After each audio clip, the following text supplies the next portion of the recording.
Bueno, después del polémico fallo del 2 por 1, se ha generado también una enorme cantidad de repercusiones. De hecho, nosotros en un ratito vamos a estar hablando con una víctima directa de quien podría gozar de este beneficio. Y también, por otra parte, se conoce parte o aspectos de los proyectos de ley que podrían presentarse para que no sea irrestricto este beneficio. Es decir, que solo algunos represores podrían gozar de esta conmutación de la pena. Ayer estuvo aquí Marcelo Parrilli, que impulsaba una acción contra la Corte. Ya el fiscal Guillermo Marijuán avanzó al respecto. El fiscal Guillermo Marijuán quiere saber más del porqué de esta decisión y al mismo tiempo recién mencionabas de pedidos que se hacen concretamente en la Cámara de Diputados, donde el Frente para la Victoria pidió juicio político para los jueces de la Corte Suprema que fallaron a favor del 2 por 1. El pedido es encabezado por el diputado Juan Cabandier contra Hayton de Nolasco, Rosati y Rosenkrantz y se fundamenta en mal desempeño en el ejercicio de sus funciones. Concretamente sobre Hayton de Nolasco, ayer el abogado Parrilli decía que incluso puntualmente en el caso de ella le interesaba investigar si había cohecho, si había algún intercambio de favores mediante el cual esta jueza en particular había votado a favor de este beneficio, repetimos, polémico, porque ya algunos personajes muy siniestros de nuestra historia han empezado a solicitar este beneficio especial para salir antes de la cárcel. Recién hablábamos del fiscal federal Guillermo Marijuán, que abrió una investigación penal contra los jueces de la Corte, contra los mismos, contra Elena Hayton de Nolasco, Carlos Rosenkrantz y Horacio Rosati por haber votado la aplicación de la polémica y ya derogada ley del 2 por 1. A Luis Miña, condenado por delitos de lesa humanidad, como ustedes bien ya saben. Marijuán, de esta manera, y como decíamos antes, aceptó impulsar la denuncia de Marcelo Parrilli, que ayer estuvo en este programa, contando justamente que esto iba a suceder, cuyo sorteo, también como nos adelantó ayer Parrilli, cayó en manos del juez federal Daniel Rafecas. Y como a nosotros nos gusta contar las historias en primera persona, en instantes en este programa, ya está en estos estudios, está una víctima directa de Muiña, que era una enfermera que trabajaba en el sector de traumatología del Hospital Posadas. Cuando los militares intervinieron en el hospital, ella fue inmediatamente secuestrada y torturada, estuvo varios días privada de su libertad y repito, ya está con nosotros, está en nuestros estudios, va a dar testimonio en primera persona de los tormentos que sufrió y además dice que lo puede reconocer perfectamente a Muiña y al resto de grupos del grupo especial SWAT, así se denominó, que intervino en el hospital y que bueno hizo que varios de sus compañeros no solamente fueran detenidos, torturados, sino que muchos de ellos estuvieran desaparecidos. Insistimos, vamos a pasar en limpio la información que parece es importante a esta altura de la tarde para que sepamos en qué estado está esta situación. No solamente es una polémica que se da en los medios de comunicación y en el marco de la política. Aquí ya hay una causa que avanza, que, insistimos, impulsa el fiscal Guillermo Marijuán, que imputó a los jueces de la Corte por esta decisión. Esto es a través de la denuncia que ayer nos adelantó, había presentado el doctor Marcelo Parrilli, que ya está en manos del juez Daniel Rafecas. Es contra los jueces Elena Hayton, Carlos Rosenkrantz y Horacio Rosati. Al mismo tiempo, y como le comentábamos recién, avanza también en la Cámara de Diputados un pedido de juicio político. Este no es un dato menor también, de hecho ocupa los titulares de los portales a esta hora de la tarde. Son diputados del Frente para la Victoria que pidieron el juicio político de los jueces de la Corte Suprema que tomaron esta decisión. Se trata, por supuesto, de los mismos nombres. La iniciativa es encabezada por Juan Cabandier. Es el bloque de diputados nacionales del Frente para la Victoria y Partido Justicialista que preside Héctor Recalde, que presentó dos proyectos para evitar la aplicación del 2 por 1 a delitos de lesa humanidad a pedir del juicio político a los miembros de la Corte Suprema de Justicia de la Nación que fallaron a favor de esta medida. Estos son los dos datos relevantes que tenemos para contarles como información antes de introducirnos en la historia que ya nos adelantó Melina, vamos a conocer en primera persona. Porque una cosa es hablar de un fallo, hablar de un nombre y de un apellido, y otra cosa bien concreta es centrarse en la historia de una persona. Me parece que tiene mucho más valor incluso que lo que se pueda dirimir en un estrado judicial. Por eso saludamos a Gladys Cuervo. Es muy valioso el testimonio que usted tiene para aportar, Gladys, porque usted sufrió en carne propia las torturas, los tormentos. Usted era enfermera en el Hospital Posadas. Sí, sí. Cuéntenos. Yo era enfermera a cargo del servicio de traumatología. El 28 de marzo irrumpió el ejército en el colegio militar al mando del general Viñones y tomaron el hospital como si fuese una ciudad en guerra. Con tanques, helicópteros, soldados en los árboles, soldados recorriendo el predio.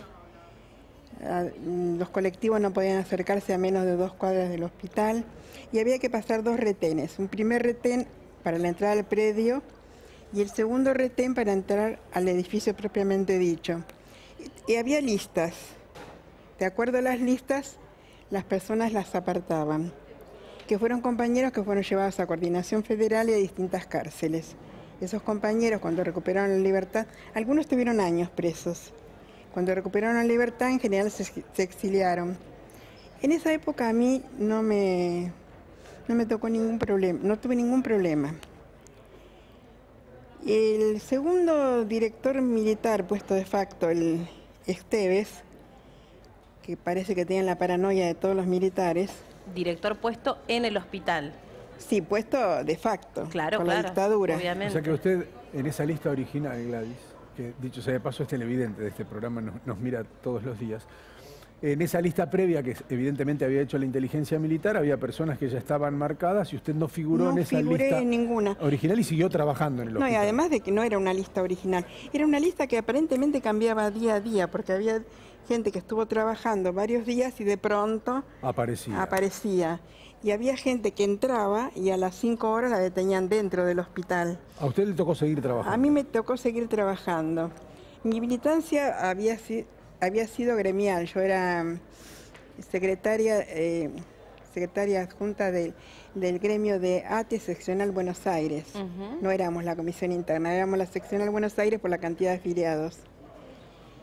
Y no tuve problemas, porque la actividad gremial cesó el 24 de marzo. Sí, ese mismo día. Y después en julio, este doctor Esteves, con su paranoia, decía que pidió al ministerio un refuerzo de la Guardia de Seguridad porque decía que había desmanes en el hospital. Que pasaban cosas extrañas. Que no podía controlar los desmanes del hospital, que no había nada, porque así como el país estaba en estado de sitio, el hospital también tenía la paz de los cementerios. Teníamos miedo hasta de hablarnos en el ascensor. ¿No hablaban entre ustedes? ¿No compartían nada de información? Salíamos, nos veíamos y un saludito así. ¿Y usted todos los días, Gladys, cuando iba a trabajar, sabía lo que iba pasando con otros compañeros que sí figuraban en esas listas? Sí, sí, sí. ¿Sabía cuál era el destino de ellos? Mira, en uno de los días me avisaron a mí que habían detenido a una compañera mía, una amiga mía. Y entonces me fui corriendo al lugar donde sabía que los tenían a los compañeros que detenían, que era el comedor de médicos. Cuando quiero atravesar las puertas había 2 soldados que me cruzan las bayonetas. Entonces empecé una discusión con los 2 chicos y era un poco a los gritos míos, los chicos no gritaban. Y sale de la oficina de enfrente un oficial, supongo, una persona joven, y me dice, ¿qué pasa? Yo le digo, no, quiero saber qué hago con la nena de una compañera mía que acaban de detener, de una amiga mía. ¿Qué edad tenía la nena? 4 años, 4 o 5 años tendría, porque mis niños tenían 7 y 8. Entro a la oficina y me dice, ¿a quién busca usted? Le digo, a fulana. Y me dice, sí, ¿usted sabe que es comunista? Sí, sí. Le digo, sé que es comunista y que es judía. Pero no me importa, no tiene ningún problema, no hay ningún problema para mí. No, dice, porque son traidores a la patria. Le dije, usted tiene una formación militar, yo no la comparto, yo soy enfermera. Para mí el límite es el nazismo. Después pueden tener la orientación ideológica y la orientación religiosa, la orientación sexual que se les ocurra. Después no tengo ningún límite, yo puedo ser amiga de cualquiera. Usted es militar, yo no. No comparto su idea. No, estuvo muy correcto y me dejó ver a mi compañera que me pidió el suéter. Yo tenía el suéter puesto, se lo di. Y había otro médico que me hizo seña de que pidiera un suéter para él, que fue el que alcancé a ver, porque yo desde la puerta miraba así, no podía abarcar a todos los que estaban sentados. Y este compañero médico me hizo seña de que le pidiera a otro médico... Otro suéter. El pullover, un pullover, y que avisara a la casa que estaba detenido. Me voy, busco el pullover, entonces al mismo tiempo voy al bar del hospital, compro cigarrillos, alfajores, galletitas, caramelos, y en una bolsita, y llevo el pullover y la bolsita. Cuando voy a entrar de nuevo, otra vez los chicos se quedan ahí. Digo, el oficial me dio permiso para que volviera a entrar, cosa que no era cierta, pero ellos me abrieron la puerta, entreabrieron la puerta de ahí, alguien vino, tomó la bolsa, el suéter, y yo me fui lo más rápido posible antes de que saliera el oficial, para verificar que él no me había dado ese permiso. ¿Los volvió a ver? ¿A quién? ¿A esos compañeros? A mis compañeros sí, a casi todos esos sí, porque fueron a parar a la coordinación militar y después a las cárceles de Olmos y de Devoto. Claro, fueron entre comillas los blanqueados. Los blanqueados, a disposición del PEM. Y muchos, la mayoría, cuando salieron de allí, de su detención, se exiliaron. ¿Y cuándo le tocó a usted, Gladys? A mí me tocó, después que entró esta guardia, que pidió de refuerzo Esteves, la pidió al ministerio y entraron con nombramiento al ministerio, es decir, entraron como funcionarios públicos. La función del funcionario público es velar por el público, no mortificar al público. Ellos se constituyeron en un grupo de tareas que andaban con armas largas, armas cortas, a veces uniformes de fajina. No eran militares, solamente eran paramilitares. Y amedrentaban a los pacientes y a nosotros. Por ejemplo, en mi piso era traumatología, viste que están los traccionados, que forma como una carpa la tracción, y ellos levantaban con las armas para mirar si había armas escondidas debajo de esas carpitas. Abrían los placares, revisaban todo, era como una requisa policial en una habitación de un paciente. A raíz de eso yo tuve 2 discusiones con esta gente. Y en una de ¿Y a usted no le daba miedo enfrentarlos? ¿No temía que terminase como sus compañeros, que de hecho después le tocó estar detenida y ser torturada? Además, primero que no pensaba para nada en eso de los secuestros, estaba muy lejos de imaginarme algo semejante. Y después que yo cuando vi la película Fralante Brasil, me acordaba muy bien, digo, pero esta soy yo. Porque yo decía, si yo pago mis impuestos, cumplo con mi trabajo... Claro, usted no alcanzaba a dimensionar lo que estaba sucediendo, evidentemente, porque de otra forma no se entiende como usted... ¿Cuántos años tenía en ese momento? 36. 36 años. Igual yo soy un poco vehemente. Vehemente, sí. Y valiente también. No sé si valiente o inconsciente. Por ahí van de la mano. Por ahí son las dos cosas juntas. ¿Y entonces? Empezó a tener algunas tensiones. Discutí 2 veces con unos de ellos y la última vez que discutí le dije al que se titulaba supervisor de la Guardia de Seguridad Interna, un tipo que tenía 26 años, un tipo joven. Le dije, mira, para mí usted es un matón a sueldo. A los 2 días me secuestraron. ¿Cómo? ¿Dónde? Dentro del mismo hospital a las 10 de la mañana. ¿En qué lugar del hospital? Me llaman a la dirección. Yo fui pensando que era algo trivial, algo por un permiso. Una reunión, sí. Cuando me llamó la atención ver el hall desierto y la puerta de vaivén estaba parado un portero del hospital que nosotros no queríamos nada, le llamábamos Puente Roto, pero no teníamos asociado para nada con ese grupo, ni como colaborador ni nada. Me dijo, vos podés pasar. Pero era un personaje que ustedes ya lo describían como un despreciable, ¿no? Sí, pero despreciable como persona, nada más. Ajá. Él trabajaba en el hospital hacía muchísimos años. Antes que vinieran los militares. Sí, muchísimos años. Y entonces la llaman a la dirección y este personaje les dice, sí, vos podés pasar. Sí, vos podés pasar. Y cuando voy a golpear la puerta de dirección, me toman de la espalda, me tapan la boca, Me apuntan con una pistola en la cabeza y me arrastran hasta una oficina a la derecha. Me meten en la oficina, me tiran en un escritorio, me tabican y me amordazan. Y allí empezaron unas torturas previas. Y la voz cantante del grupo me decía, bueno, esta es la aceituna del Bermud, simulando la voz. Y yo le dije, me habían sacado la mordaza, y le dije, no simules la voz, Luis, Juan, yo ya sé que sos vos. ¿Y de dónde lo conocía, Juan?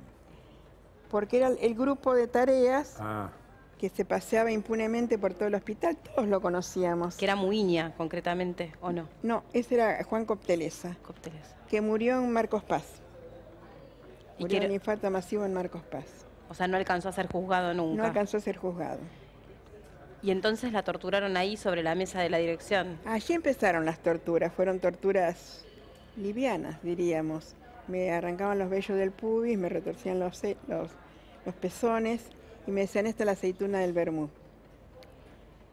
Yo seguía sin entender nada.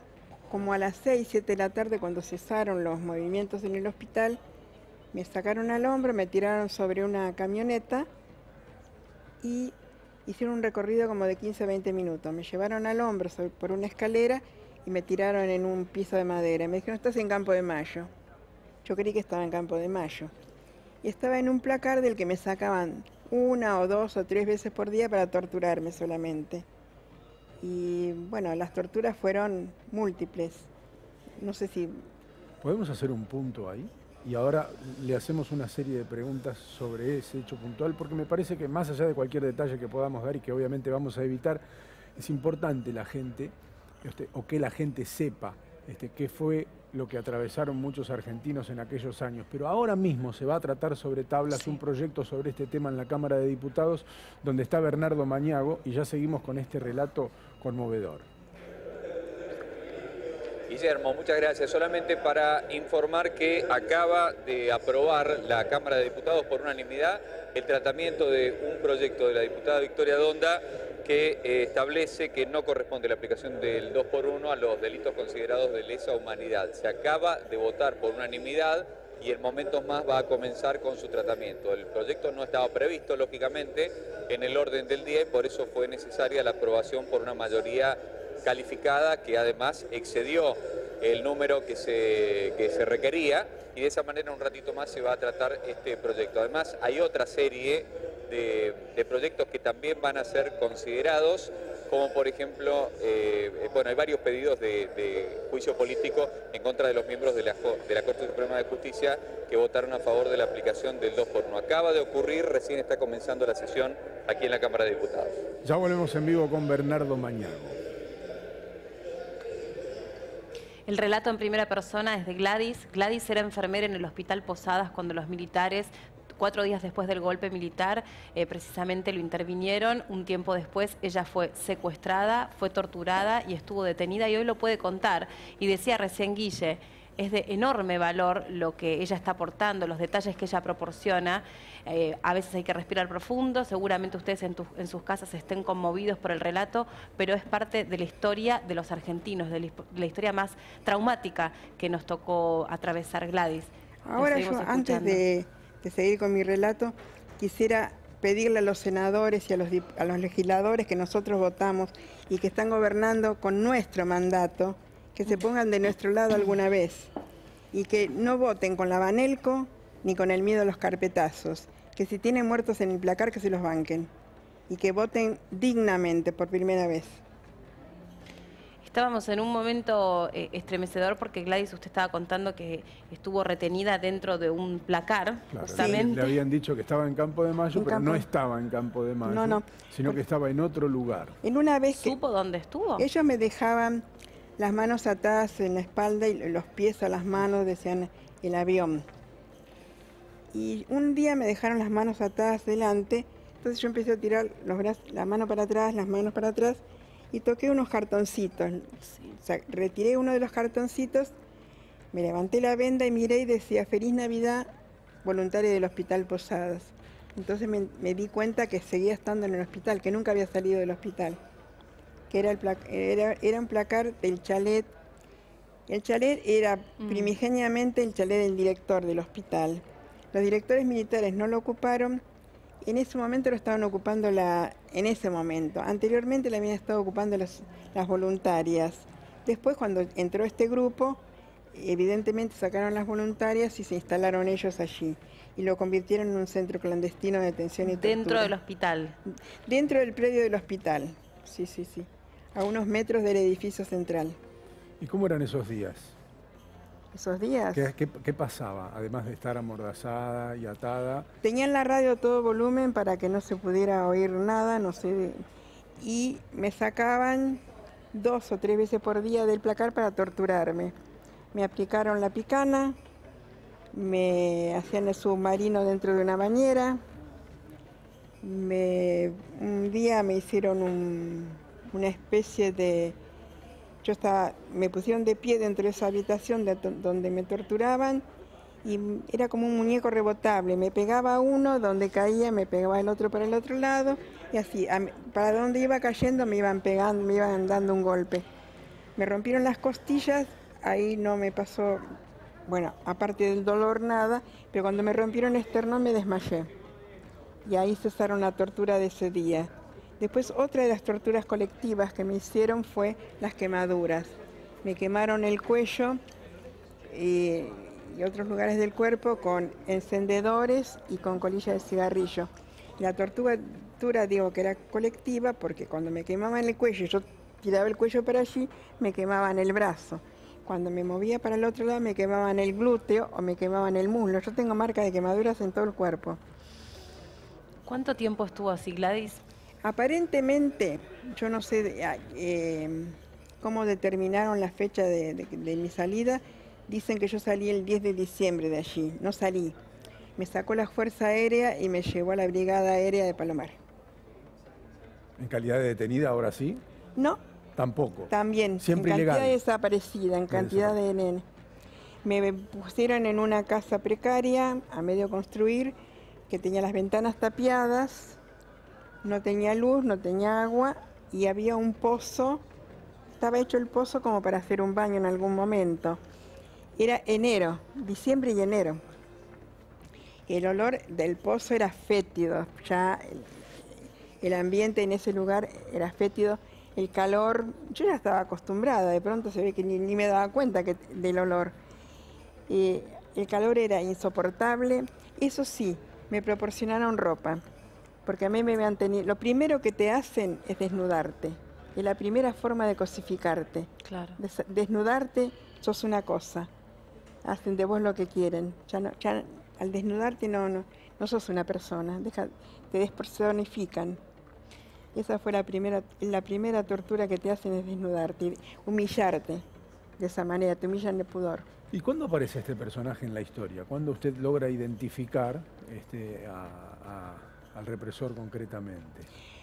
Cuando ellos un día me sacaron la venda y me sentaron, porque yo ya no me podía sentar por mis medios, me sostenían de los hombros y ponen frente a mí al doctor Jorge Rodman, que continúa desaparecido, y a la doctora Jacqueline Romano, que era de cardiología, y nos hacen una especie de careo. Una cosa absurda, nos preguntaban. ¿En las sesiones de tortura le preguntaban cosas o solamente era la tortura por tortura? No, en primer lugar decían que yo era la mujer de Vaca Narvaja. Yo a Vaca Narvaja no lo conocía, después me enteré que la mujer de Vaca Narvaja se parecía a mí en esa época, pero con 10 años menos. Foto, claro. Con 10 años menos, ¿Tendrían alguna foto y con eso era suficiente? Era suficiente, yo era la mujer de Vaca Narvaja. Podía haber sido yo la hermana de Hermenich. Personas que yo... Si usted los conocía, le preguntaban si podía... No, yo sé que usted no los conocía, pero eso es lo que ellos querían saber. No solo no los conocía, sino que yo no militaba en ningún movimiento de ese tipo. Pero el propósito de esas torturas era que usted les proporcionara datos sobre estas personas. Primero esas personas, sobre con qué médico del hospital me acostaba. Ajá. Me preguntaban, por ejemplo.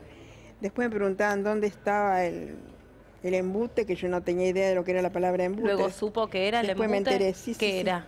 El embute es donde guardás las cosas, las armas, los elementos de propaganda. Entiendo. Eso es el embute, el escondite, no sé. ¿Dónde escondían las cosas? Claro, claro. Dando por sentado que usted efectivamente formaba parte del movimiento. Sí, primero decían que estaba en Montonero, después una vez me preguntaban por el ERP. Y yo dije, pero yo, ¿dónde estoy? ¿En los Montoneros o en el ERP? Porque una de las cosas que de la suerte que tuve es que además de que mi físico resistió todo eso, que eso fue una casualidad, yo siempre trataba de mantener la mente fría y estar siempre pensando, siempre lúcida. Enfocada.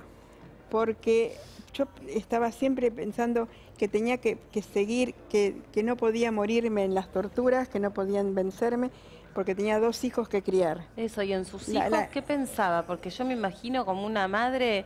La idea de mis hijos era permanente. Pensaba en ellos todo el tiempo. Totalmente, y eso era lo que a mí me mantenía. Fuerza. Yo creo que eso fue lo que mantuvo con vida. Le daba fuerza, saber que tenía que volver. Tenía que volver, yo tenía que volver de cualquier manera para criar a mis hijos. Y así fue. Y así fue. Qué increíble. Así fue. Bueno, y entonces, ¿cómo tomó contacto con él? ¿Con quién? Con el represor, con Muñoz. Ese día nos pusieron los 3 en un simulacro de careo, algo ridículo, que si no hubiese sido, te digo, trágico, parecía una escena feliniana. Ellos habían puesto medias de nylon en la cabeza, pasamontañas, pero conociéndolos, detrás de las medias de nylon le veías la cara. Así que sabías quién era cada uno. Los vi a todos en ese momento. Estaban todos allí rodeándonos. Y nos preguntaban cosas. A Reutemann, si me conocía a mí, Reutemann era nuevo en el hospital porque se estaba formando el servicio de infectología. Él era infectólogo y estaba con el doctor Stambulian. El doctor Stambulian está formando el servicio de infectología en el hospital. Estaba Reutemann y otro joven residente. Y a Jacqueline le preguntaban lo mismo, nos preguntaban por gente del hospital, le preguntaban a él si me conocía a mí. Y él decía, sí, la conozco, sé que es una buena enfermera, y me preguntaba a mí si lo conocía a él, sí, sé que es médico, sé que ella es cardióloga, y decía, ustedes nos están cargando. Reutemann lo escupió. Reutemann escupió a uno de ellos. Tuvo ese coraje. A Jacqueline sé que a la semana alguien pidió por ella y la sacaron y se fue exiliada a Madrid. Reutemann no corrió la misma suerte porque era judío. Los judíos los torturaban mucho más. Reutemann estaba en una habitación enfrente de donde estaba yo, y cuando ellos tenían la radio, cuando se descompone la radio, yo oía los quejidos de Reutemann permanentemente, que le decían Chacarita. Yo digo, le dirán Chacarita porque estará por morirse o algo así. No, después me enteré que era hincha de Chacarita. Le decían, a ver, Chacarita, vos Chacarita. Y a mí también vinieron un día y me dijeron, ¿conocías a Chester? ¿Vos conocés a Chester? Conocías, no, siempre me hablaban en pasado. ¿Vos conocías a Chester? Sí. ¿Sabías que era judío? No. Era judío y flojito, le falló el bobo. Chester apareció muerto en el río. Y después me decían, y Nene Cairon también era flaquita. Y Teresa Cuello, Teresa Cuello tenía una boca que era una cloaca. Yo pensé que lo hacían para asustarme, pero no. Son 3 personas que permanecen desaparecidas. Me decían la verdad. Chester apareció muerto en el río. Y Reutemann yo lo vi en una ocasión, lo oía quejarse, en una ocasión que me llevaron al baño, uno que hacía como una especie de protector mío, que yo no sabía si jugaba el papel de policía bueno o si tenía un atisbo de humanidad. Le dije, ¿dónde está Reutemann? ¿Dónde está Reutemann? Me dijo ahí, déjamelo ver. No, déjame, por favor, déjame ver a Reutemann. Entonces cuando me abren la puerta de la habitación, me levanto un poco la venda a él y lo veo a Reutemann en un charco de sangre y orina. Le digo, ¿pero qué le pasa? ¿Qué le hicieron? Me dice, lo empalaron. Pues ellos decían siempre, la. Yo no, el otro fue. Todos eran, ninguno había sido, todo era el otro, siempre era el otro. Y dice, lo empalaron. Yo le dije, pero tienen que llevarlo al médico, no lo pueden dejar así. Todavía tenía esa ingenuidad de pensar que lo iban a salvar. Que lo iban a salvar. Que había humanidad. Que todavía algo iban a hacer. Digo, y perdón que interrumpa el relato, es por si a alguien se le ocurre que alguien que formó parte de una historia semejante merece algún tipo de condonación, digamos. 2 por 1, estar la mitad del tiempo detenido escuchando esto. No son estadísticas, vio que se discuten. Las estadísticas se discuten, esto no se discute, me parece. Más allá de lo que está escrito en la ley, estamos hablando de cuestiones humanas. Y yo pienso algo más, que seguramente Gladys, y ya lamentablemente tenemos que cerrar, hay una mujer que integra el tribunal y que votó en este sentido. ¿No sabe esa mujer que a las mujeres las violaban, las torturaban, le robaban sus bebés? ¿No sabe esa mujer todo lo que tuvieron que pasar otras mujeres igual que ella? Me llamó la atención el voto de Rosati y Rosati no... Rostenkrat y Rosati no me llamó la atención porque son 2 abogados corporativos y eran abogados de corporaciones mediáticas, de grandes corporaciones mediáticas, y por esa razón están puestos en la corte. Pero de Hayton de Nolasco sí, porque en otras ocasiones había votado en otro sentido. Borró con el codo lo que escribió con la mano. Pero yo primero pensé que era por Elenita, por la hija que entró en la justicia no hace tanto tiempo. Pero entró hace un tiempo un poquito más largo. Y después me acordé que tiene 75 años. Y entonces, el otro día en lo de Víctor Hugo, algunos compañeros, amigos me hicieron broma. Me decían, vos también estás haciendo diagnósticos televisivos como Nelson Castro. Porque yo le dije que me parecía que tenía el síndrome de Fate. ¿Y cuál es el síndrome de Fate? Perpetuarse, quedarse, no despegarse del sillón, no importa. ¿A qué costo? La razón me la dio la razón que se negó a jubilarse y el gobierno no apeló. Lo mismo decía el doctor Parrilli ayer. ¿En qué momento empieza a ver la luz o el final de esta historia después de cuántos meses fueron de tortura y encierro? 58 días. 58 días. ¿Cuándo empieza Gladys a intuir que puede quedar, entre comillas, libre? No. Los de aeronáutica cuando me llevaron me dijeron que me iban a dejar libre, y yo les pedí, por favor, blanquéenme, llévenme a algún lugar, a una comisaría, porque yo quería que mi familia supiera que estaba viva. Y además, quería como resguardo estar blanqueada porque temía que en cualquier momento me mataran porque por un... quítame de ahí esas pajas, ¿viste? No todos eran iguales, de repente uno venía y me mataba porque se le ocurría. O un exceso. Y me dice, no, pero ¿cómo te blanqueamos? No te podemos poner a disposición del PEN porque no tenemos causa para ponerte a disposición del PEN. Y te llevamos a una comisaría, nosotros no te tratamos mal, pero los negros no sabemos, los negros de la comisaría. Y además tendrías que ir por robo. Y yo le dije, había que inventar una causa. Tenés que decir que robaste en el hospital. Yo le dije, no, por chorra no. Por subversiva déjeme, pero por chorra no. Qué increíble. Y menos por robar en el hospital. ¿Y entonces? ¿Cuál fue el salvoconducto? No, un buen día me dijeron, te vamos a sacar. Y el 22 de enero me llevaron a un bañito, me hicieron dar un baño con agua helada. Era un bañito muy pequeño, con un ventiluz, y me dijeron, no se te ocurra mirar para afuera. Era imposible que mirase para afuera, salvo que tuviera una escalera, porque el ventiluz estaba alto y yo no soy tan alta. Y me bañé, pero escuchaba que decía, señores, pasajeros del vuelo tal o cual, no me acuerdo el número, apróntense para embarcar. En 5 minutos embarcamos. Y dije, bueno, acá llevan y traen pasajeros civiles, porque a los soldados no les iban a decir señores pasajeros, le dirían soldados, no sé cómo les decían, colimbas, adentro, suban, ya tienen que tomar el vuelo. No pensé que eran pasajeros civiles y después me enteré que sí, que entraban y salían vuelos que llevaban pasajeros civiles. No sé si eran familiares de los de la aeronáutica o qué, pero había...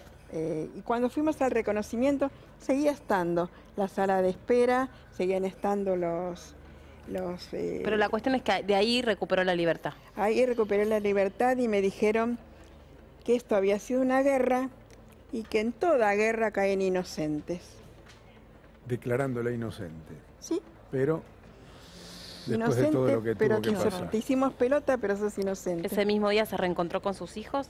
Me llevaron a casa de mi tía. Me llevaron... ¿Y ahí estaban sus chiquitos? No.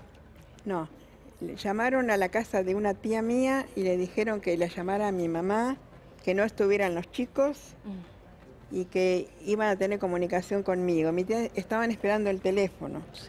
Pero cuando estaban esperando el teléfono, golpearon la puerta y Sí, me está metieron usted. adentro. Era yo. Wow. Qué historia. Hay que traerlo otro día para que cuente qué pasó después. Pero gracias por venir. No, al contrario, gracias por ustedes. Espero que no se despeguen de esta historia, no de mi historia en particular, sino de esta historia que afectó a todo el pueblo argentino y a toda la sociedad. Porque hay mucha gente de la sociedad que aún no se da cuenta que ha sido afectada por esto, que nos atravesó a todos. Y que esto también, el 2 por 1, el que salgan livianamente, puede ser una puerta de entrada para que, si hay represión, que ya sabemos que la ministra se ha armado con todo para una represión, no sé contra quién. Yo veo a los policías que van a reprimir obreros y los veo como un dibujo del Eternauta. Y no sé, son como acorazados los policías, van a defender a obreros con una piedrita de repente. Y es para que sepan los que van a protestar que no hay que protestar, y para los que sepan, los que reprimen, que no les va a pasar nada. Muchas gracias otra vez. Prodigiosa memoria. Y les invito a todos... Para estas cosas que la mente trata de olvidar. No, nunca me voy a olvidar, nunca voy a perdonar, nunca me voy a reconciliar. Y les pido a todos que vayan mañana a la marcha.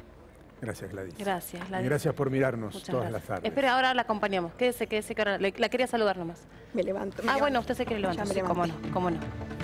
Gracias, Melina. No, gracias a usted. Ahora la acompañamos.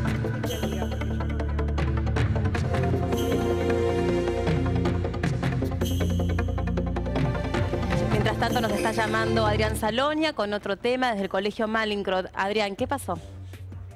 Hola, Melina, Guillermo, buenas tardes. Estamos trabajando en